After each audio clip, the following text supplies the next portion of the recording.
Hare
आवडते मना देवा पुरवावी वासना हरिजना सवे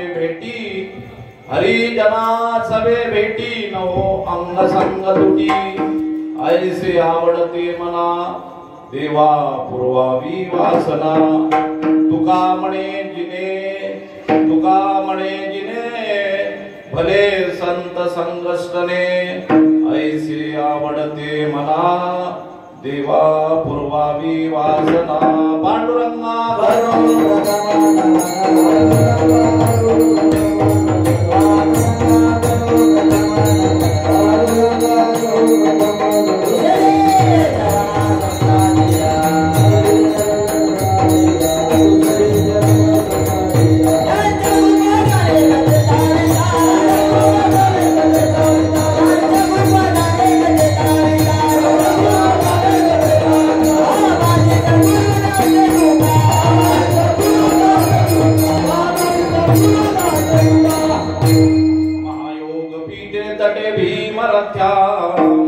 वरं पुंडरीकाय दातु मुनेन्द्रे समागत्यतिष्ठन्तमानन्दकन्दं परब्रह्मलिङ्गं भजे पाण्डुरङ्गम् अजं रुक्मिणी प्राणसञ्जीवनन्दं परं धाम कैवल्यमेघं तुरीयं प्रसन्नं प्रपन्नार्ति वन्देव देवं परब्रह्मलिङ्गं भजे पाण्डुरङ्गम् ओम नमो नारायणाय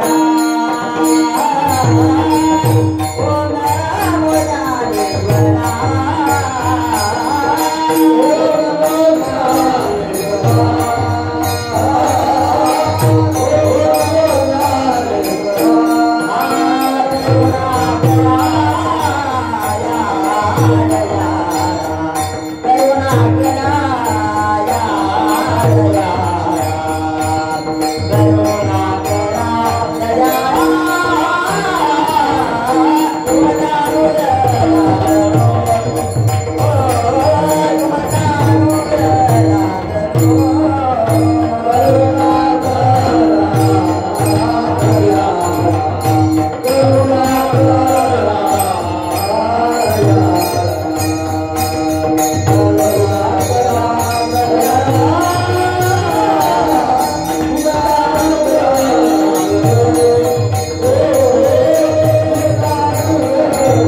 ब्रह्मानंदे सतत निरतस्तत्परो ज्ञानदाने विख्यातो ये सुगम कथने श्रीरामस्य वाक्यं श्रीकृष्ण रावं परम सदयं सुतं तं नमामि विठ्ठला विठ्ठला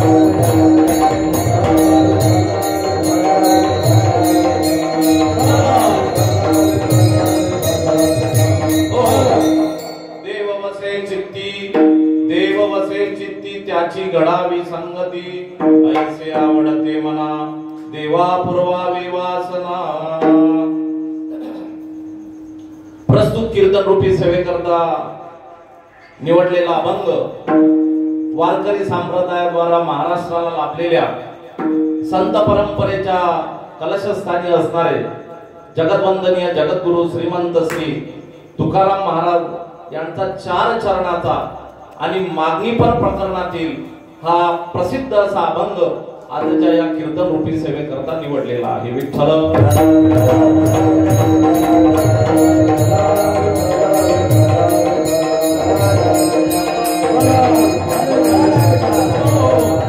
अभंग आपल्याला माहिती आहे जगद्गुरु श्री संत तुकाराम महाराजांचा असून तो त्यांच्याच साहित्यातून निवडलेला आहे. त्यांचं साहित्य तर कोणतं असेल तर आपल्याला सर्व जाणकार मंडळी आहेत. त्यांचं साहित्य म्हणजे त्यांची गाथा. आपल्याला जर आपला जाग्यावर ठेवायचा असेल माथा तर आपण वाचला पाहिजे गाथा. आणि म्हणून महाराजांच्या गाथ्यामध्ये जे काही विविध असे प्रकरण आहेत ज्याच्यात पंढरी महात्म्यपर प्रकरण आहे, उपदेशपर प्रकरण आहे, संतपर प्रकरण आहे, करुणापर प्रकरण आहे. एवढंच काय देवाशी केलेलं प्रेमाचं भांडण सुद्धा महाराजांनी त्यामध्ये रेखाटलेलं आहे. आणि त्याचबरोबर मागणीपर प्रकरण सुद्धा त्या ठिकाणी आपल्याला आढळतं. त्या मागणीपर प्रकरणातील हा प्रसिद्ध असा अभंग आहे. काय ते देव महाराजांचे अभंग? तसं तर अभंगामध्ये त्या अर्थ आहे त्या म्हणजे अभंगाचाच अर्थ अभंगामध्ये दडलेला आहे. ज्याला नाही भंग तो अभंग. म्हणजे महाराजांचे विचार कालही चिरकाल होते, आजही आहे आणि उद्याही असणार आहे. वर्तमान, भूत आणि भविष्य किंवा भूत, वर्तमान आणि भविष्य. चंद्र सूर्य असेपर्यंत काल महाराजांनी सांगितलं चंद्र सूर्य असेपर्यंत नाही. महाराजांचे विचार चंद्र सूर्य असेपर्यंत नाही तर महाराजांचे विचार असेपर्यंत चंद्र सूर्य. विठ्ठला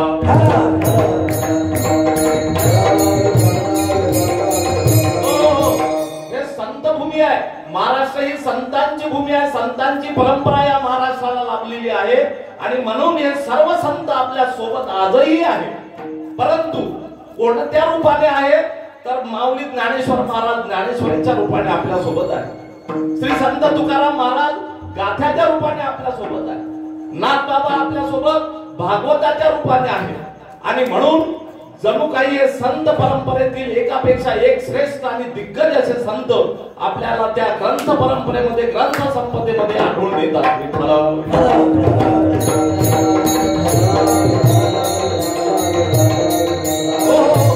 संतांचे विचार म्हणजे कोणत्याही समस्येला सामोरं जाण्याची ताकद देणारा एक नवनीत म्हणजे संतांचे विचार. कुठलीही समस्या असू द्या, एक निर्मळ नितळ खळाळत वाहणारा ज्ञानमय झाला म्हणजे महाराजांचे अभंग आहेत. विठ्ठल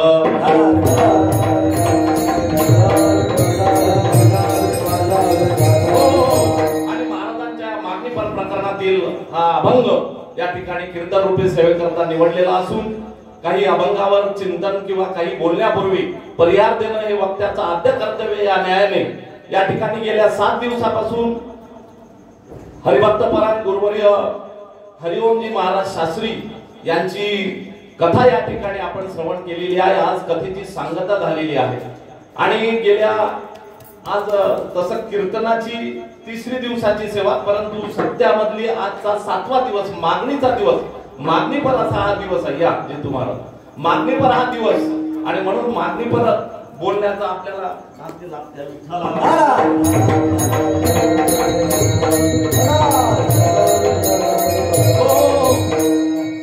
या सप्त्याबाबत काय बोलावं.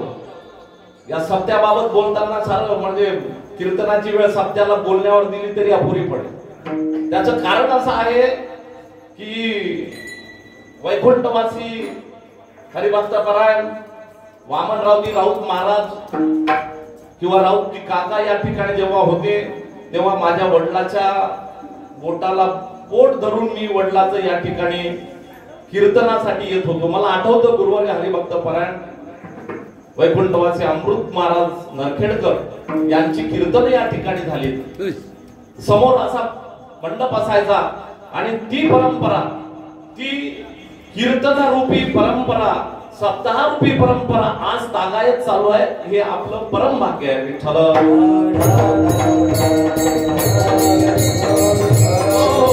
आणि ही परंपरा चालू ठेवण्याकरता रात्रंदिवस आडाचं पाणी करणारे, रात्रंदिवस कष्ट परिश्रम करणारे, ज्यांचा परिचय एक निष्ठावंत वारकरी म्हणून आपण देऊ. आणि एवढंच नाही चैतन्य महाराज, एवढंच नाही, काल हरिओम महाराजांनी सांगितलं की तुम्हाला मला माहिती आहे, पण कसं आहे परिहारामध्ये काय बोलायचं, मग परिहारामध्ये बोलताना दोन शब्द बोलावेच लागेल. परिहार द्यायचा म्हटलं हा कार्यक्रम कसा चालतोय, कसं नियोजन आयोजन आहे याच्याविषयी एखादा दोन शब्द बोलावंच लागेल. मी क्षमा मागून तुमची क्षमा मागून मी यांच्या सर्वांपुढे थोडंसं 2 मिनिटं सांगणार, म्हणजे सांगणार हो, कारण परिहारामध्ये मला ते बोलणं अपरिहार्य आहे.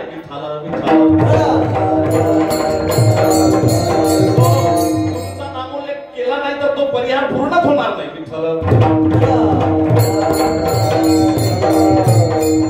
त्यांच्या घरामध्ये अखंडित परंपरा होती.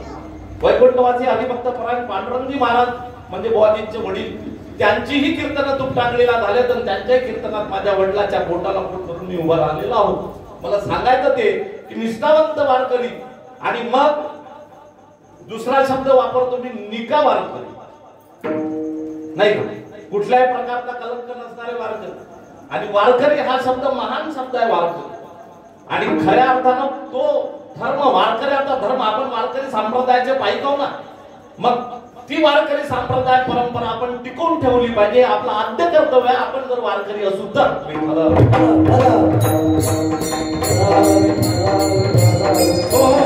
त्या न्यायाने राहणं धानोराला नेणं दिग्रसला. जन्मभूमी कर्मभूमी म्हणजे सांगायचं तात्पर्य एवढंच आहे, थोडक्यात सांगतोय मी की या ठिकाणी हरिभक्त परायण गुरुवरील माझ्या वडिलांचे अतिशय जवळचे सहकारी असणारे जयरामजी पाटील, जयरामजी बुवाजी यांच्या चरणी मी नतमस्तक होतो की त्यांनी मला या गादीवर उभं राहण्याची या ठिकाणी संधी दिली. नाही तर माझा अधिकार आहे का होय, कारण ही नारदाची गादी आहे, माऊलीचा दरबार आहे. माऊलीचा अधिकार किती वर्णन करावा. ज्ञानदेव चतुराक्षरी जपहा तू करी सर्वज्ञ, ज्ञाना ज्ञान विरहित ब्रह्म प्राप्तीची संज्ञा, ज्ञानातीने पापे जळती ही ज्याची आज्ञा. ज्ञानदेव ज्ञानदेव म्हणतो, ज्ञानदेव देतो, आणि वासुदेवची होतो अखंडवती व देतो. ज्ञान राज माझी योग्याचे माहोरे, ज्ञान राज योग्याचे माहोरे, ज्ञान राज माझी योग्याचे माहोरे, ज्ञान राज योग्याचे माहोरे.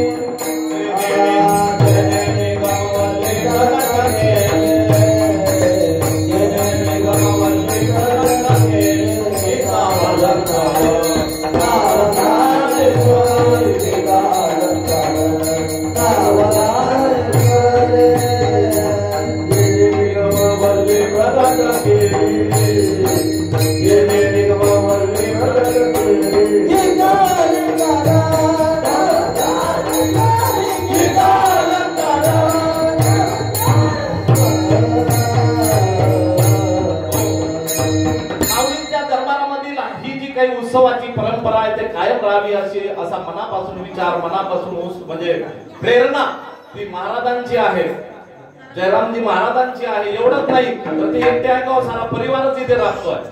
दैनंदिन दररोजची परंपरा जर पाहिली किती धावपळ आहे, परिवाराची धावपळ आहे. म्हणून मी त्यांच्या चरणी, सर्व परिवारातल्या सदस्यांच्या चरणी नतमस्तक होतो. तिथे आमच्या राऊत काकू सुद्धा आलेले आहेत, त्यांच्या चरणी नतमस्तक होतो. काकूच्या चरणी नतमस्तक होतो. आई बी आहे तिथं, आईच्या चरणी नतमस्तक होतो. विठ्ठला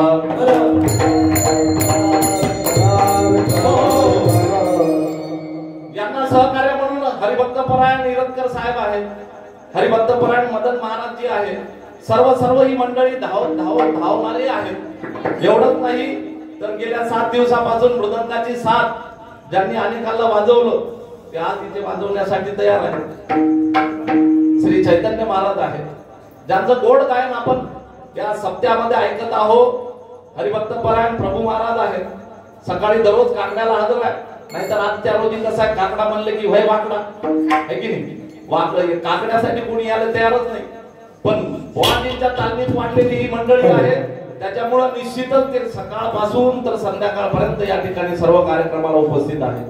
हरिभक्त परायण बाल वारकरी नंदन महाराज तुपटांगडीवरून आले.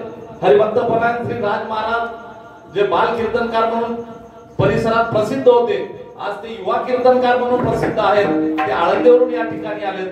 या ठिकाणी राम महाराज मांडव्यावरून आलेत. ज्यांची उपस्थिती सदोदित आणि simple living and high thinking ज्याला म्हणतो ते या ठिकाणी कीर्तनाला असतात, भजनाला असतात, सर्व कार्यक्रम.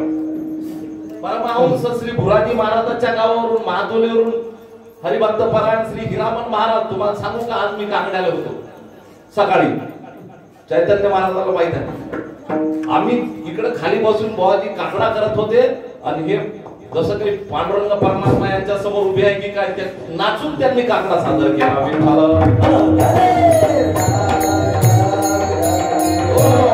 हरिभक्त परायण श्री जितू महाराज आहेत. अतिशय छान असा मृदंग त्यांचा असतो. तद्वतच या ठिकाणी ज्यांचं कीर्तन मला वाटतं परवाच्या दिवशी झालं आणि बुवाजींच्या मार्गदर्शनामध्ये झालं. पहिलं कीर्तन त्यांनी या ठिकाणी केलं. टाकतात गळ्यात झालं, संपवतो बघू, चिंता करू नका. विठ्ठला चैतन्य महाराजांना सुद्धा कीर्तन केलं. बाल कीर्तन करा, चांगले असे संस्कार आहेत. सुरुवात आहे इथून, माऊलीच्या दरबारातून सुरुवात त्यांची झाली. त्याचं निश्चितच प्रगतीपथावर काम केल्याशिवाय राहणार नाही. अशी चैतन्य महाराज, इकडे चैतन्य तिकडेही चैतन्य, चैतन्य निर्माण झालं. कोण राहिलं? आरंभी बोललो मी. आरंभी आदरे आवडे आले ना, मग त्याचं नाव कसं सुटणार? तेने सिद्धी सकळ काय, तेने सकळ सिद्धी जगी झाली झाले. पूर्ण काम होणार आहे. त्यांचं नाव काही कसं काय करणार आहे? वा, सर्व वारकरी मंडळी हे आमचा कालचे हरिओम भाव गेले ना, आज हे हरिओम भाव आले. काल झनार उड्या मारा लागला, थकलो म्हणे, आता झोपतो म्हणे, झोप लवकर. काही हरकत नाही. हे कुठे गेली ना, नाही पळाली वाटते. नाव येण्यापुरतं तो उभी वाटलं घरचंच काम आहे काय, चला काही हरकत नाही. या ठिकाणी सर्व साहेब बसलेल्या साहेबांचं नाव का मी विसरतो. हे गादीवर कसं आता सध्या अजून निरुपास्य साहेब सध्या या गादीवर उभं राहिलं. कसं होते माहिती का, तुम्ही बसता मस्त कुंडळून, पण अजून गावाच्या धारा सुटते. इथे येऊन बोलणं म्हणजे परीक्षा आहे. ही ज्येष्ठ श्रेष्ठ मंडळी समोर बसलेली आहेत, यांच्या पुढे तर बोलणं करतो म्हटलं तर काय जावे त्याच्या वंशात ते वाकडे.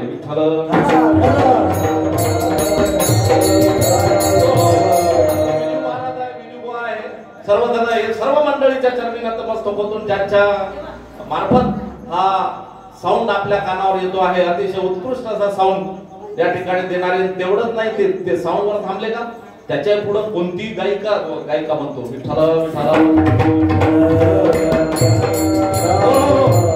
गायिका नाही बरं स्वारी म्हणजे कोणतंही काय म्हणतात कोणताही राग, त्याला तसा राग येत नाही. म्हणजे इकडचा राग बरं, गायनातला राग कोणताही गायला लावा हे मला सांगायचं आहे. बुवाजी लगेच सांगते चल चल चल लोक चल, आणि 2 मिनिटात लगेच गायन चालू होते महाराजांचं. सुमधुर असं गायन काल हरिओम महाराजांच्या कीर्तनात आपण ऐकलं. हरिभक्त परायण श्री मदन महाराज या ठिकाणी उपस्थित आहे. सर्वांच्या चरणी नतमस्तक होतो. सर्व महिला मंडळी भरपूर मोठ्या प्रमाणात या ठिकाणी आलेले आहेत. त्यामुळे सर्वांच्या चरणी नतमस्तक होतो. तुम्हाला कालच्या सारखं काही भेटणार नाही, तुमचं काही पोट भरणार नाही. घरच्या घरगुती कीर्तन आहे, त्याच्यामुळे कसं आहे, एक तास माऊलीचं चिंतन करायचं आणि सेवेला पूर्ण विराम द्यायचा नाही का. तुम्ही म्हणजे कसं आहे, दुसरीकडे गेलं तर कठीण जाते, पण हे आपलीच माणसं इथं दिसते की जरा बरं वाटते. थोडस मागं पुढे एखादा 2 शब्द जरी झाला तरी इथं हे सर्व माऊलीच्या रूपात आहे. का बालक बोबडा बोली, का वाकुडा वेचुका पावली, आणि ते चोद करोनी माऊली रिजे देवी विठ्ठला.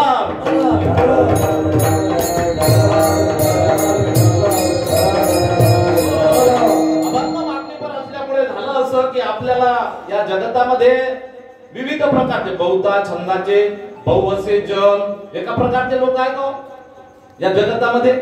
नाही, वेगवेगळ्या प्रकारचे प्रकारे वेगवेगळे आपण सांगू शकतो. कोणी स्वार्थापोटी जीवन जगतो, कोणी इतरांना मदत करून जीवन जगतो, कोणी असं तत्वज्ञान बाळगतं की इतरांसाठी जगलास तर जगला आणि स्वतःसाठी जगलास तर मेला. विठ्ठल विठ्ठल.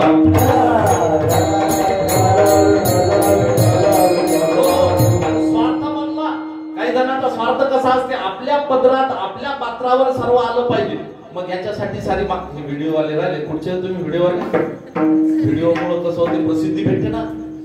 काही फुकटम फाकटम प्रसिद्धी, कुठून तरी आले बसले काहीतरी लावलं बरं वाटलं. विठ्ठल विठ्ठल.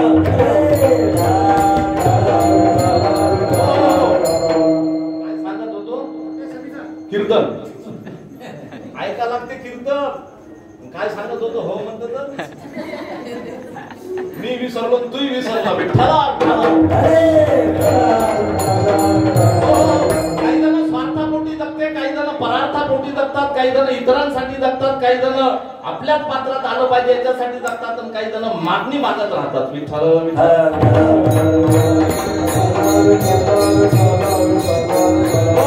पण मागणी कोणती असावी, कोणापुढे असावी, कोण मागणी दिल्यानंतर त्या मागणी करता आपण तयार असावं याचे काही नियम घालून दिलेले आहेत. राजा प्रसन्न झाला.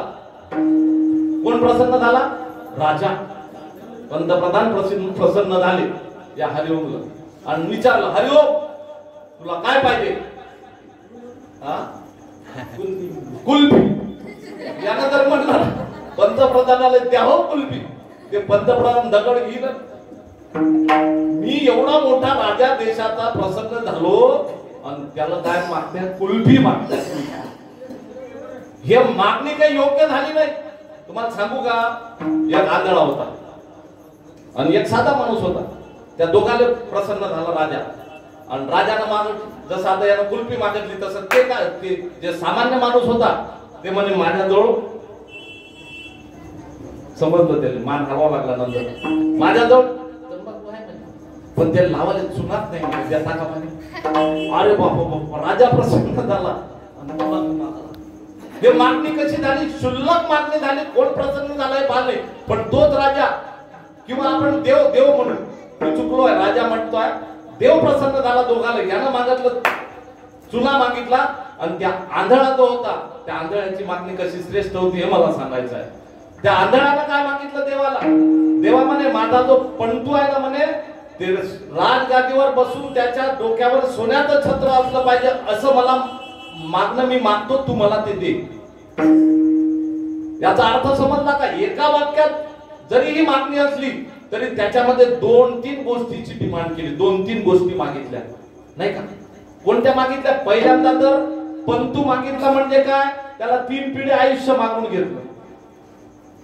तो राजगादीवर बसला पाहिजे म्हणजे काय? त्यानं संपत्ती मागून घेतली. आणि सोन्याचं छत्र वर असलं पाहिजे म्हणजे काय? तर ऐश्वर्य प्राप्त झालं पाहिजे असं त्यानं मागून घेतलं. ही श्रेष्ठ दर्जाची मागणी आहे. विठ्ठल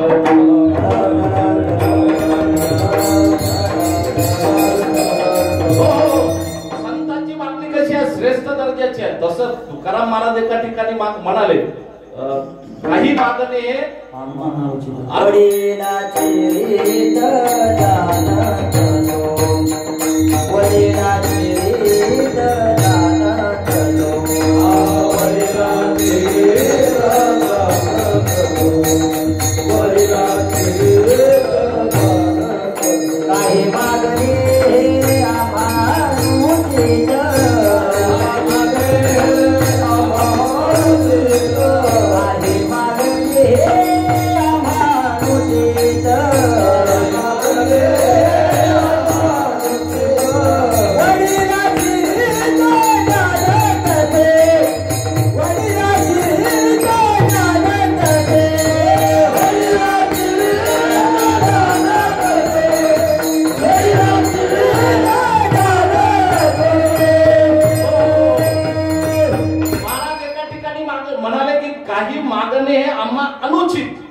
देवापुढे हात पसरणार नाही. पण देवाचा आग्रहच होता नाही महाराज तुम्हाला मागावंच लागेल. मागणार नाही म्हणे, नाही मागावंच लागेल. मग खूपच आग्रह झाला त्याच्यामुळे महाराजांनी प्रथम चरणात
त्याची गडावी संगती ऐसे आवडते मला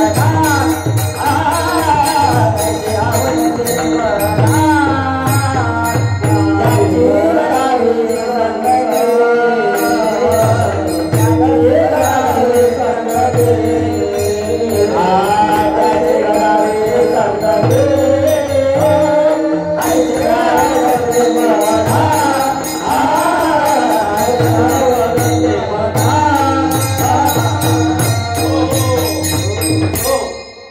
तुकाराम महाराजांना जेव्हा मागणं मागायला लावलं तेव्हा महाराज म्हणाले, महाराजांची मागणी पहा, देव वसे चित्ती त्याची घडावी संगती. दुसऱ्याला आपल्या सामान्य माणसाला जर मागणं मागायचं असतं देवापुढे, तर देवाला माणसानं काय मागणं मागितलं असतं? वाढावे संतान गृही व्हावे धनधान्य गृही व्हावे धनधान्य गृही व्हावे धनधान्य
धनधान्य.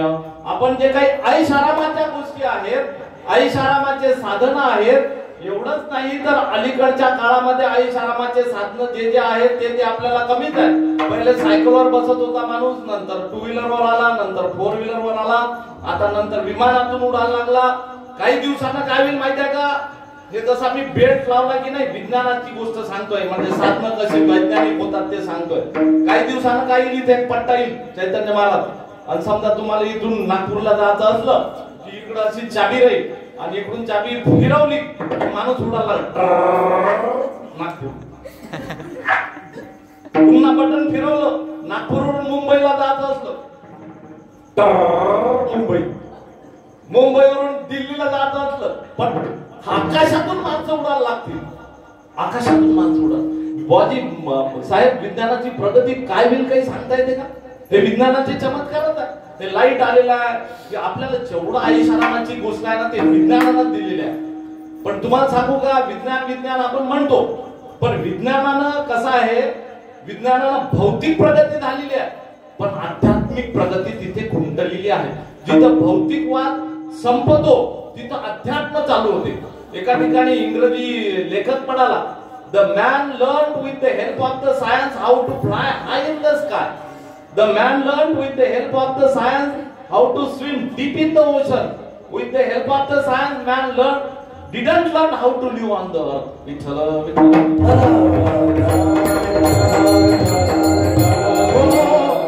ऐशाराम एवढे झालेले आहे की या विज्ञानाच्या साधनानं, विज्ञानाच्या मदतीनं माणूस आकाशात कसा उडाता हे शिकला. विज्ञानाच्या मदतीनं समुद्राच्या तळाशी जाऊन पोहायचं, हे कसं पोहायचं हे शिकला. पण विज्ञानाच्या मदतीनं माणूस इथं कसं जगायचं हे मात्र शिकला नाही. ते कोण शिकवतं तर ते संत महात्मे आपल्याला शिकवतात.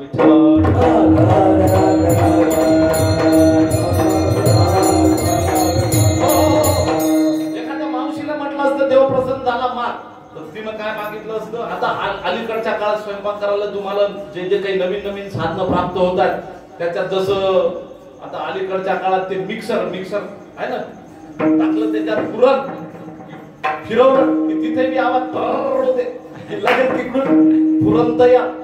पण विज्ञान एवढी प्रगती करेल की काही दिवसानं तुम्हाला मिक्सर फिरवण्याचं, पुरण तयार करण्याचं कामच पडणार नाही. तुम्हाला मग पाहुण्याला जेव कसं घालायचं, पाहुण्याला जीव असं घालायचं लिगल की अशी मशीन राहील, पाहुणा आला की त्या पाहुण्याला त्या मशीन मध्ये घालून तिकडून जेवण झालं.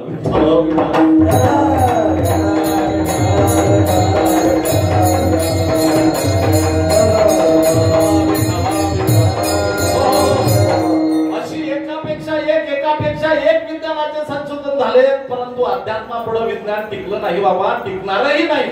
हे जे विचार आहे, महान विचार आहे, याच्यामुळे जीवनाची खरी कसोटी, खरं जीवन, खरं जीवनाचं तत्वज्ञान प्राप्त होतं त्या संत महात्म्यांच्या विचारानं. विठ्ठल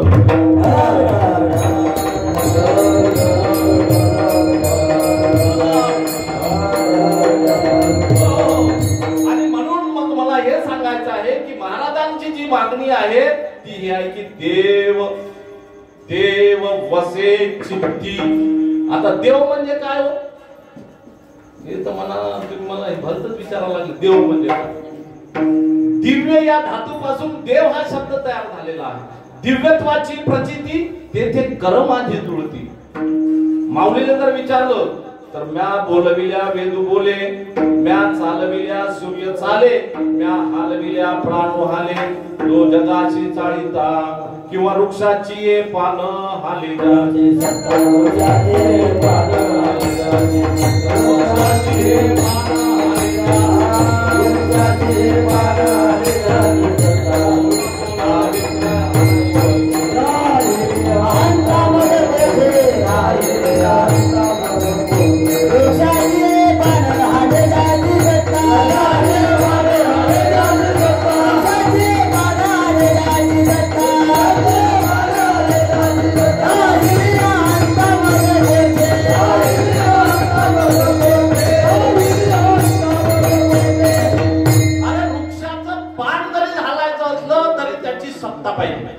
तरी त्याचा आदेश पाहिजे. एवढं ओतप्रोत भरून वाहणारं हे परब्रह्म आहे आणि त्यालाच आपण देव म्हणतो. दिव्यत्वाची प्रचिती त्या ठिकाणी आपल्याला प्राप्त होते. पण तुम्हाला सांगू का, काही वैचारिकतेचा आव आणणारी लोक अलीकडच्या काळात थोडस विरोधात मत मांडतात किंवा अगोदर पासूनच तो वितंडवाद आहे. आस्तिक आणि नास्तिक, काही देवाला मानणारी आहेत आणि काही देवाचं अस्तित्व नाकारणारी आहे. जे देवाचं अस्तित्व नाकारणारी आहे त्याला विचारलं बाबा देव नाही असं कसं काय म्हणू शकते? पण ते दाखवा, देव दाखवा. दिसत नाही, वस्तू नाही, असा त्यांचा सिद्धांत असते, असा त्यांचा नियम असते. पण हा सिद्धांत मांडणाऱ्या लोकांना काही आपण दाखले दिले पाहिजेत, काही उदाहरणं दिले पाहिजेत. आपण जेवणात दूध वापरतो, दुधात तूप आहे की नाही? ऐका रे, हो म्हण, हो म्हण. दुधात तूप आहे की नाही? आहे ना म्हणते, आहे. आणि दूध आणलं आणि तुला तूप दाखव म्हणलं तर दाखवता येईल का मग? हा, हो की नाही? दाखवता येईल. कसं काय दाखवशील? काढून दाखवशील. कसा काय काढशील? कसा काय काढशील दुधातून?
हरि मुखे मना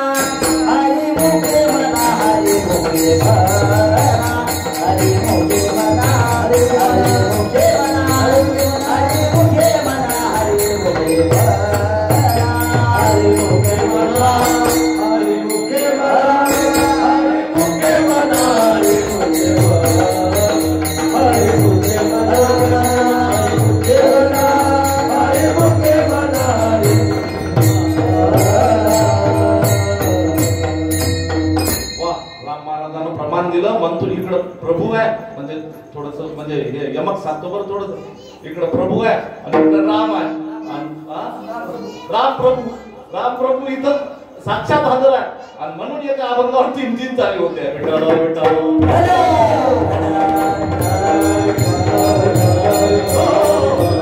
आपण पाहत होतो की दुधामध्ये तूप आहे, परंतु मंथोनी नवनीतात. जसं महिला मंडळी घुसळण लावते, ते अगोदरच्या ज्या माऊली आहेत त्यांना माहिती आहे की ते रवी लावा लागत होती, ओढावं लागत होतं. मग त्याच्यातून लोणी मिळत होतं, ताक मिळत होतं, दही मिळत होतं. मग दूध काय नंदन महाराज दुधात तूप आहे की नाही, हो की नाही, हो. माऊलीनं सांगितलं, आपल्याला नाही म्हणायला ताकद आहे का? नाही. मंथोनी नवनीता तैसे घे अनंता. तसं देवाला समज मंथन करावं लागणार आहे अगोदर, मग नंतर परमात्मा दिसणार आहे. असा काय देव बाजारातला भाजीपाला नाही. मग दुधात तूप नाही आहे, मग दिसत नाही म्हणून नाही म्हणण्याची सोय नाही. किंवा फुल आहे, फुलामध्ये सुगंध आहे की नाही, जबरदस्तीने म्हणतं काय ना, मग दाखव ना हे फुल आहे, दाखवू शकतं का? काही काही गोष्टी दिसत नाही म्हणून नाही म्हणता येते. अरे फुलाचा सुगंध घ्यावा लागतो, त्याला इंग्रजीमध्ये you have to feel it that there is the fragrance in the flower.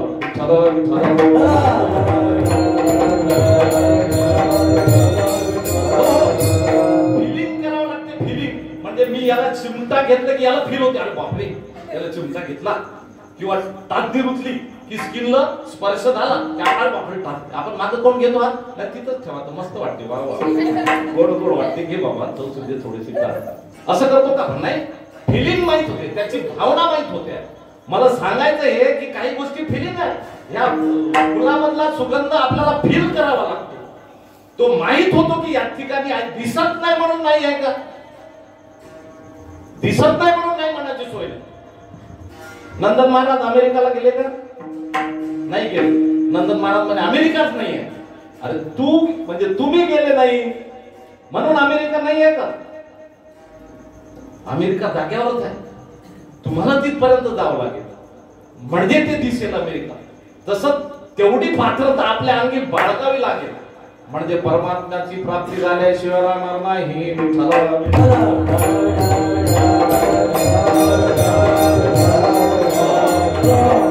देवाच्या साहेब चुका काढायला मी मागे पुढे पाहत नाही. एक दृष्टांत सांगतो, समोर जातो. एक जण आपल्या सासऱ्याच्या बगीच्यामध्ये जावई फिरा लागला. तू जावई नाही म्हणते सध्या पण नको. तर मग झालं असं की सासऱ्याच्या बगीच्यात जावई फिरा लागला. फिरता फिरता झालं काय, देवाचे दोष कसे काढतात ते सांगतोय, आणि नंतर त्याला देव कसा समजते हे सांगतो. फिरता फिरता झालं असं की त्या ठिकाणी एक आंब्याचं झाड, तुम्हाला सर्वांना परिचयातच आहे, आंब्याचं झाड मोठंच्या मोठं, आणि त्याला लहानसं फळ आंबा, कच्चा आंबा एवढासा लागलेला. काढला देवाचा दोष. म्हणजे देवाला सृष्टी निर्माण करता येत नाही, देवाला काही समजत नाही. एवढं मोठं झाड आणि एवढंच फळ, हे प्रपोर्शन आहे का? प्रपोर्शन मध्ये प्रमाणबद्धता आहे का? याच्यात प्रमाण कसं पाहिजे होतं? मोठं झाड हे बंब्याच्या बंब्या, त्याला मोठाच्या मोठा आंबा म्हणजे फळ पाहिजे होतं. असं मोठं झाड आहे का, मोठं फळ पाहिजे होतं. चूक केली म्हणे देवाला समजत नाही. समोर फेरफटका मारण्यासाठी गेल्यानंतर झालं असं की नाजूकशी वेल त्या ठिकाणी होती, नाजूक अशी वेल. आणि आपल्याला माहिती आहे ते त्याला काय म्हणतो आपण, हा नाही कोळ किंवा त्याला फेर, हा ते नाजूकशी वेल होती आणि हे मोठीच्या मोठी फेर लागली. म्हणजे देवाला काहीच समजत नाही. हे नाजूक वेल आहे, याला एवढं मोठं फळ आणि एवढं मोठं झाड, त्याला एवढंच फळ. तसं पाहिलं तर आंब्याला म्हणे एवढं मोठं फळ पाहिजे होतं, ते झाली प्रमाणबद्धता. आणि या नाजूक वेलीला लहानसं फळ पाहिजे होतं, ते झाली प्रमाणबद्धता. मी आता देवाला पत्रच लिहितो म्हणे, बसला आंब्याच्या झाडाखाली. कवटाचं झाड होतं, आंब्याचं चुकलं माझं, कवटाचं झाड होतं. आणि मग काय झालं, आपल्या बॅग मधून काढलं पत्र लिहितो. गॉड म्हणजे प्रिय देवता, हे तुमचं चुकलेलं आहे असं पत्र चालू केलं त्यामध्ये. आणि काय झालं म्हणता, त्या शेंड्यावरून एक कवड सुटलं आणि धाडकने टाळक्यात येऊन पडलं आणि त्याच्या दोन भाग अरे मग याच्या लक्षात आलं म्हणे हे प्रमाणबद्धता बरोबरच आहे म्हणे याला जर एवढं फळ असतं तर या फळाचं काय झालं असतं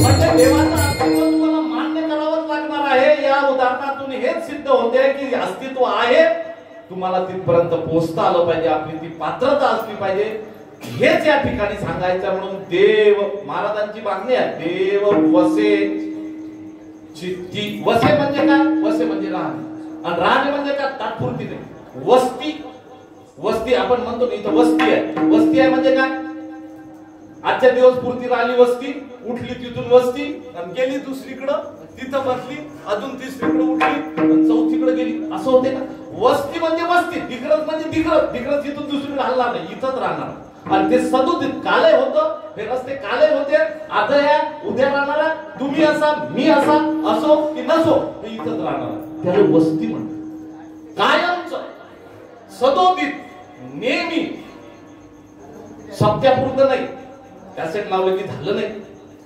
सत्यापुरतं नाही देव वसे वर्तमान भूत भविष्य तिन्ही काळामध्ये वस्ती आहे वसणे आहे नाही का म्हणजे असणे आहे वसणे म्हणजेच असणे आणि असणे कसं चिरकाल असणे देव वसे चित्ती आता पुन्हा चित्ती हा शब्द आला चित्त मन बुद्धी अहंकार नाही का याच्या मिळून काय बनते हो अंतःकरण बनते आपल्या चित्तात देव असला पाहिजे किंवा ज्यांच्या चित्तात देव आहे आपल्या चित्तात देव असते का आपल्या चित्तात सारा संसारच भरले सारा संसार भरले बरं संसार कसा फलकट आहे माहिती आहे का काय जाऊ दे वेळ होईल आपल्याला संसार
दुःख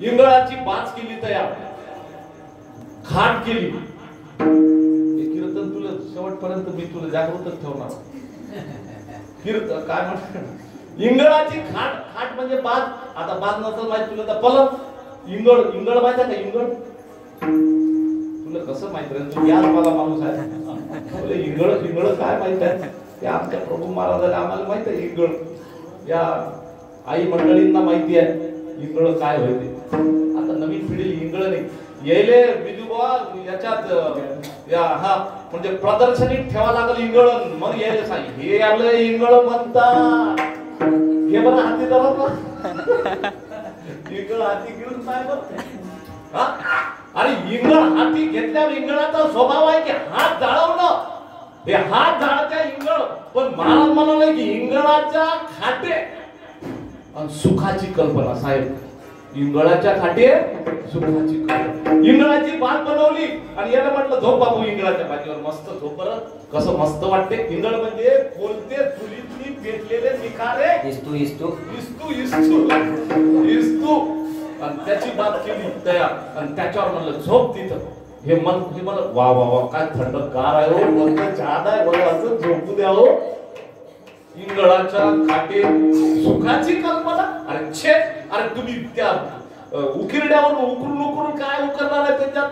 सारे नख केस हेच उकरणार आहे त्याच्यात, काय भेटणार आहे आपल्याला? संसार दुःख मूळ, कडे इंगळ, विश्रांती नाही कोठे, रात्रंदिवस तळमळ, नाही का? म्हणून देव वसे चित्ती, आपल्या चित्तात सारा संसार भरला. हे कसं आहे, जसं पाण्यावर शेवाळ येते, शेवाळ बाजूला केले की आतमध्ये शुद्ध पाणी असते, तसं याच्यावर जे संसार रूपी आवरण आपल्या अंतःकरणावर चढलेलं त्याला बाजूला केलं तर तुम्ही सर्वजण ईश्वरमय आहात. आपण ममैवांशो जीवलोके जीवभूत सनातनः मनःषष्ठानींद्रियाणि प्रकृतिस्थानि कर्षति शरीरं यद्वाप्नोति यच्चात् विक्रामतीश्वरा. विठ्ठला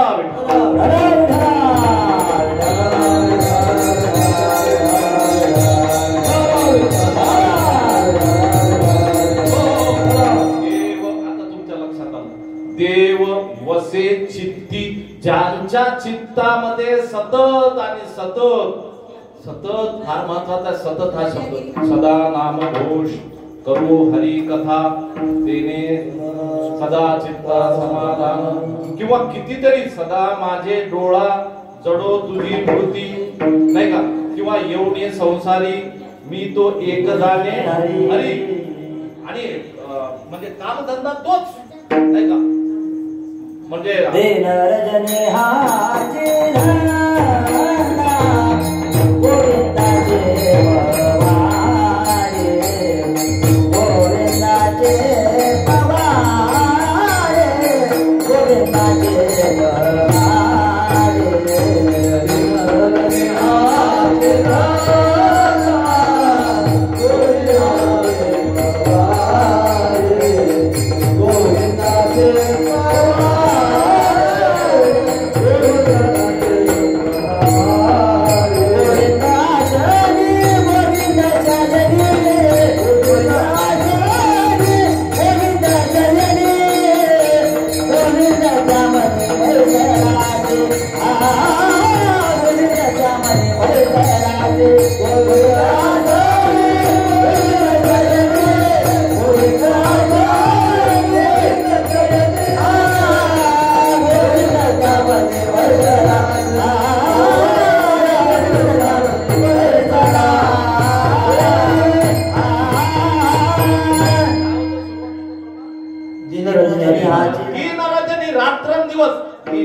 हाची धंदा गोविंदा ते पोवाडे. सदा या म्हणजे सदा या शब्दाचं चिंतन आहे. दिनरजनी हाची धंदा गोविंदा ते पोवाडे. देव वसे चित्ती त्याची घडावी संगती.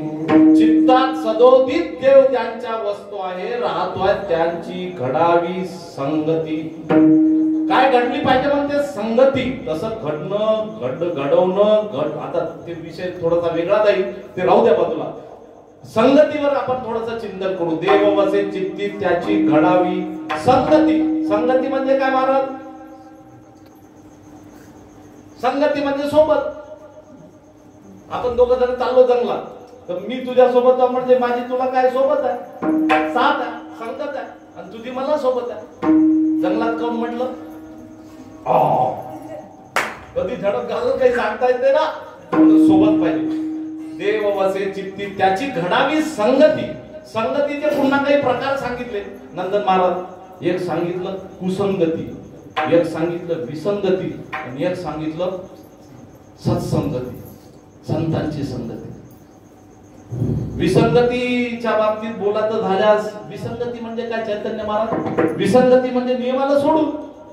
नियम एक आहे. आता कीर्तनात तुम्ही समजा बसून आज सर्वजण श्रोतेजन तुमच्या चरणी नतमस्तक आहे सर्वांचे. तुम्ही उठले आणि उभे राहिले थर. नियम काय आहे? कीर्तन श्रवण करण्याचा. आणि तुम्ही गडबड वेगळीच करताय, नाचत आहे सध्या. म्हणजे नाचू कीर्तनाची रंगी ज्ञान दीप लावून हा भाग वेगळा आहे बरं, हा भाग वेगळा आहे, लक्षात घ्या. मला काय सांगायचं आहे की नियमाला सोडून ही विसंगती आहे. कसं आहे? एक वाक्य आहे समजा, रामाच्या व्याकरणात्मक दृष्टीने बोलतोय, रामाच्या दुकानात उत्तम चिवडा. काय म्हटलं? रामाच्या म्हणजे तुमच्या नाही बरं, तिकड परगावचे राम आहेत ते. रामाच्या दुकानात उत्तम चिवडा हा नियम आहे, व्याकरणाचा शब्द बरोबर आहे, अर्थ लागला. पण आम्ही काय केलं, दुकानातला दू इकडं घातला. म्हणजे काय होईल? रामाच्या दू, मग काय बोललं तिकडं कानात राहिलं, आणि उत्तम मधला उ इकडं घातला. रामाच्या दू आणि कानात उ तम चिवडा. अरे अर्थ बदलते ना, विसंगती झाली ना. किती सांगता येईल विसंगतीचे उदाहरण, एक सांगतो समोर जातो. असं 15 मिनिटच राहिले आपले, बाकीचे चरण पाहू पुढच्या वेळेस, नाही का? विसंगतीचं कसं आहे उदाहरण? एक सासूबाई काय म्हणे सुनबाईले, म्हणे मी जरा बाहेरून जाऊ देतो म्हणे. तर एक काम कर म्हणे, ते पुरण घे आणि वाटीत बैस म्हणे. वाटीत म्हणजे तुला आता पुरण म्हणलं की ते मिक्सर, आता टरचा जमाना आहे, कामात कामात नाही, कुठेही गेलं की टर. काय सांगायचं आहे? काय सांगत हो तुम्ही? हा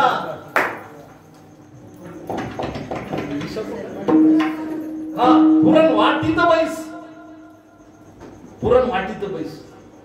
वाटणी म्हणजे ते वाटा वरोटा, मला माहित आहे ना अगोदर. वाटा वरोटा आता नवीन राहू द्या, ते विषय बदलत राहू द्या. पुरण वाटत त्या पाट्यावर वरोट्यावर वाटत असते. तर हिनं काय केलं सुनबाईनं, साहेब पुरण घेतलं वाटीत, सर्व वेटाळात वाटून घेतलं. वाटीत बैस, वाटीत बस. सासूबाई आल्या म्हणे, का ग पुरण वाटून झालं का? म्हणे पुरण वाटून झालं. हो झालं. कुठं आहे मग पुरण? कुठं आहे? कुठं आहे म्हणजे वाटलं बेटा, तुम्हीच तर सांगितलं पुरण घे आणि वाटीत बैस. मी वाटून टाकलं. विसंगती केली, शब्दाची विसंगती केली. तेच सासूबाई म्हणे असं कर म्हणे, आता उद्या असं कर म्हणे, तू पापड घे आणि भाजीत बैस. पापड घे भाजीत. सुनबाईनं पुन्हा विसंगती केली शब्दाची. आजीबाई काय केलं, त्या सुनबाईनं पापड घेतले 2 हातात 2 आणि गेली. भाजीचा मळा होता बाजूला, तिथं जाऊन बसली अशी. सासूबाई आली म्हणे, सुनबाई पापड भाजीत बैस म्हटलं होतं, भाजले का पापड? म्हणे तुम्हीच तर सांगितलं पापड घे आणि भाजीत बैस. मी भाजीतच तर बसून आहे, भाजीचा मळा.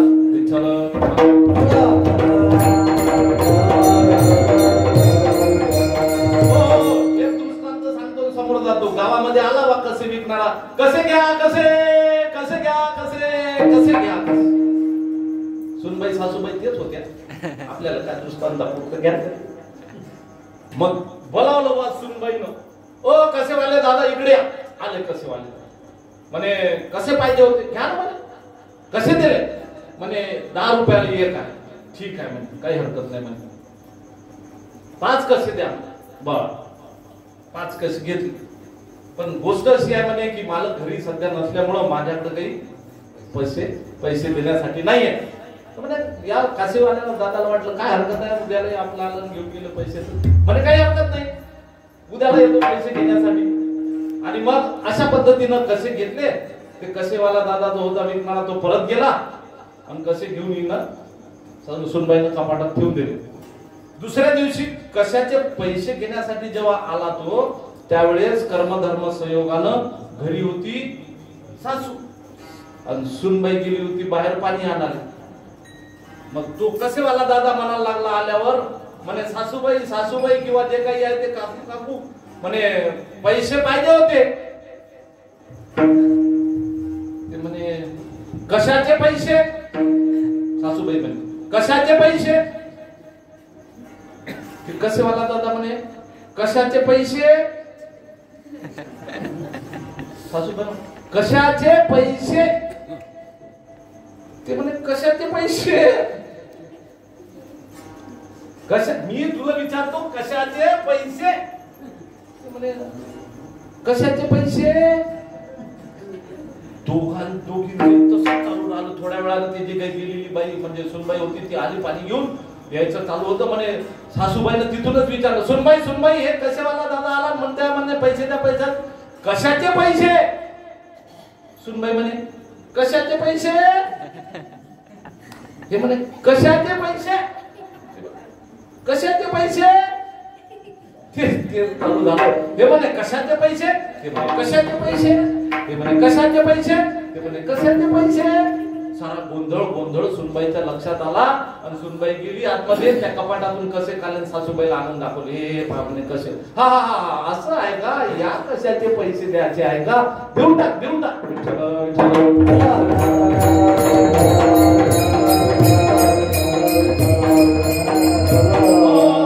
काय झाली? विसंगती झाली नाही तर विसंगती झाली. म्हणजे आता कितीतरी दृष्टांत सांगता येईल. साहेबरावजी सांगायचे, कानडीने केला मराठा प्रकार, एकाचे उत्तर. हे म्हणे येणत्री, ते म्हणे दुसरंच. आता सांगायला मिळत नाही आपल्याला. येणत्री करून सरते शेवटी त्या मराठीचा सत्यानाश करून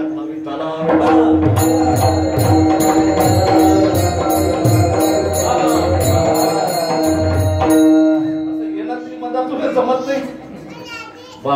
सांगायचं तात्पर्य असं आहे की ही विसंगती झाली. काही कोणाचा कायले पाय पोच नाही, कायचा कायले ताल नाही, त्याला विसंगती म्हणतात. माहिती आहे आपल्याला. दुसरा प्रकार मी विसंगतीचा सांगितला की कुसंगती. एका झाडावर, एका वृक्षावर एक बगळा बसलेला होता किंवा राजहंस बसलेला होता आणि त्या वृक्षाखाली जात असलेला पांथस्थ होता. बऱ्याच काळानंतर डोक्यावर गठोडं होतं. थकला म्हणून गठोडं ठेवलं. पांथस्थ म्हणजे त्या रस्त्याला जाणारा तो व्यक्ती, तो मनुष्य त्या ठिकाणी आराम करण्याकरता झोपला त्या वृक्षाखाली.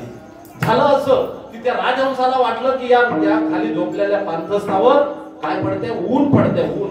आपण सावली धरली पाहिजे म्हणून आपले पंख त्या ठिकाणी त्यानं पसरले आणि खाली सावली केली आणि सावलीच्या त्या आधारानं तो व्यक्ती खाली झोपलेला आहे. पण झालं असं की त्याच वृक्षावर दुसरा कावळा आला. त्या कावळ्याच्या चोचीमध्ये एक हाडाचा तुकडा होता आणि जेव्हा तो तिथे आला तर त्यानं काय केलं? थोडीशी याच्या सोबत केली राजहंसासोबत आणि सरळ त्या झोपलेल्या व्यक्तीच्या अंगावर तुकडा टाकून दिला. झालं असं की कर्म धर्म संयोगानं तो तुकडा याच्या तोंडावरच पडला. डायरेक्ट पडला की तो खडबडून जागा झाला. त्याला वाटलं काय झालं? कोण आहे? माझी झोप उडवली का? पकड घेतला आणि तोपर्यंत तो कावळ्यानं हाडाचा तुकडा टाकल्यानंतर तो कावळा उडून गेलेला होता. राहिलेला होता तो राजहंस, ज्यानं खालच्या व्यक्ती करता काय केलेलं होतं? सावली केलेली होती. त्याच्याच अंगावर यानं दगड घेतला आणि सरळ त्याला भिरकावून मारला. सांगायचं तात्पर्य तो खाली पडला आणि प्राण सोडून दिले त्यानं.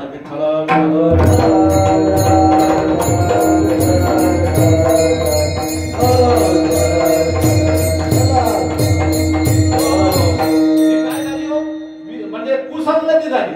थोडा वेळावरती कुसंगती झाली. कितीतरी उदाहरण देता येईल. ढेकून पाहिला का तुम्ही? ढेकून पाला? ढेकून नाही पाला म्हणजे कुठं असते? बिल्डिंगच्या वर, स्लॅपवर, शेतात असते. ढेकून असते जुन्या पुराण्या खाटाच्या त्या पट्ट्यात दडलेला आणि त्याला झोपायला लावलं. एखाद्याला रात्रभर झोप, इथं आराम कर. खालून त्याला इंजेक्शन देत राहते. इंजेक्शन दिले की रात्रभर झोप येत नाही. ढेकून असा ढेकून. आणि हिरा ठेविता ऐरणी वाचे मारता घडी तोची मोल पावे खरा आणि करणीचा होय चुरा. हिरा माहिती आहे का? हिरामन भाऊ, तुमचं नावाला देऊ कीर्तन. वा, हिरामन भाऊ आहे. खरंच हिरे आहे बरं ते. गायनामध्ये एवढ्या वयामध्ये इथं उभं राहतात.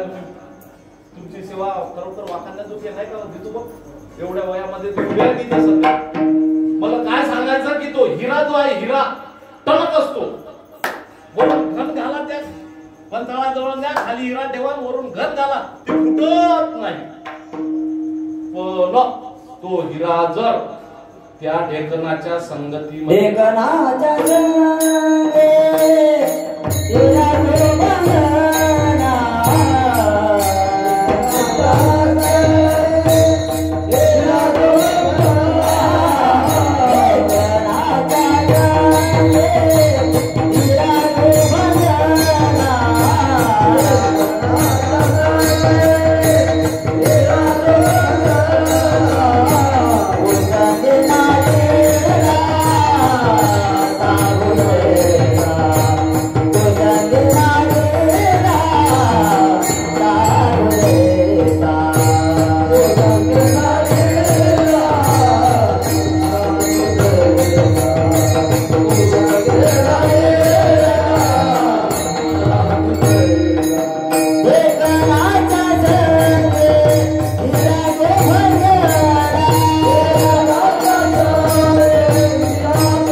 नाडीला साधू जैसा हिरा हिरा टणक असणारा ते ढेकणाच्या सोबतीला आला आणि त्याचा स्पर्श झाला की ते दुभंगून जाते, भंगून जाते.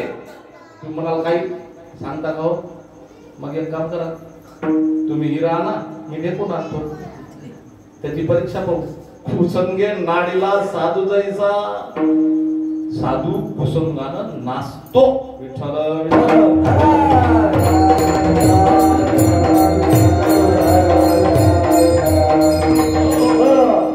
विसंगती सांगितली आपण, कुसंगती सांगितली. आणि संगती म्हणजे काय हो? संताचे संगती.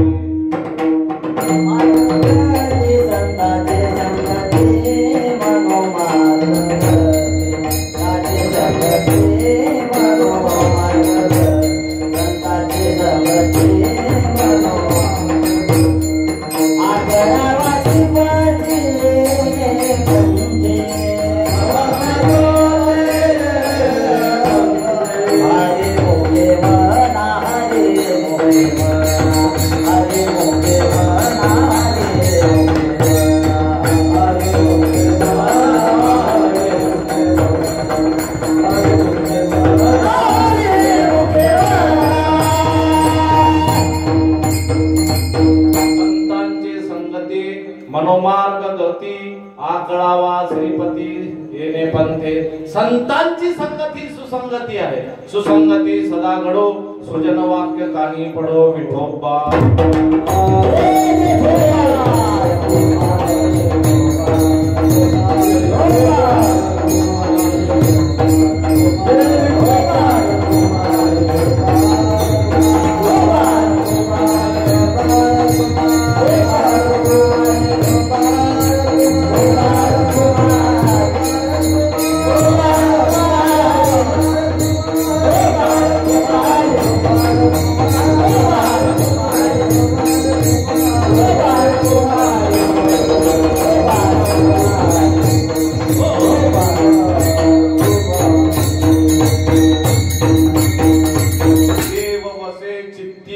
त्याची घडावी संगती.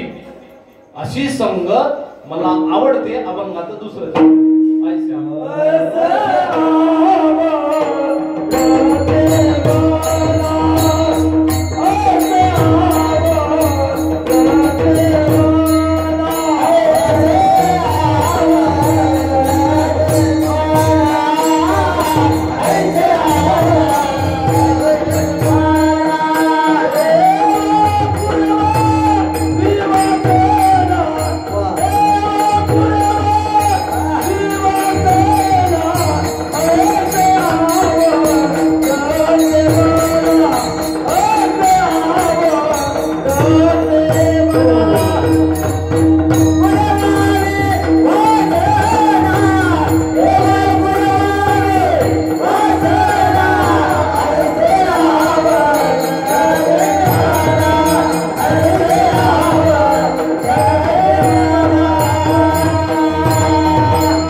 संगती. दुसऱ्या चरणात आवड सांगितली की ऐसे आवडते मना. वेळ संपत आलेला आहे, शेवटचे 5 मिनिटं आहे. ऐसे आवडते मना देवा पुरवावी वासना. असं माझ्या मनाला आवडतं म्हणून ती भावना, ती सद्भाव कसा आहे, वासना जी आहे ती कुवासनाच असते अशातला भाग नाही आहे. तर ती सद्वासना असते. सद इच्छा म्हणजे सुद्धा वासना होते. कारण आता बरंच उदाहरण, जड भरत राजा हरणी करवा गेला, गाला तो घातला वासनेने.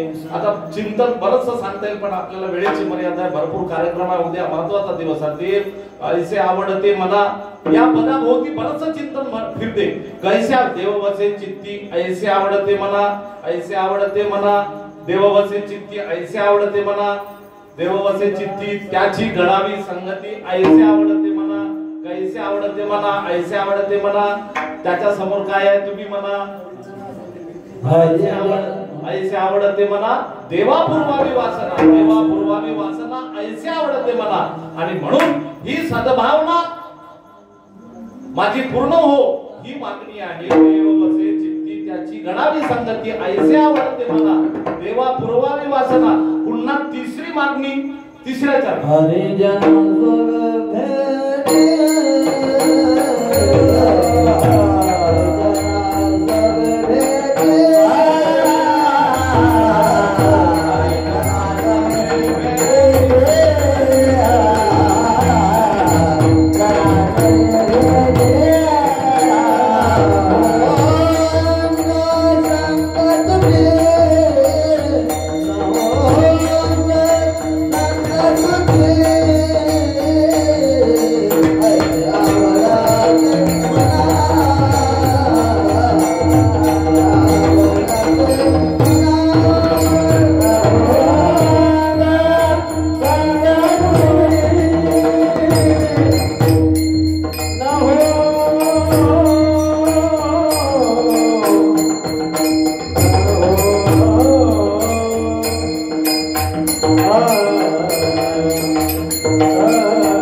देवा सवे काय तिसरं चरण हरी जना सवे भेटी ऐसे आवडते म्हणा हरी जना सवे भेटी नहो अंग संग तुटे आणि मग सरते शेवटच्या चरणात तुकाराम महाराज म्हणाले तुका म्हणे जिने भले संत संग करे ज्ञानेश्वर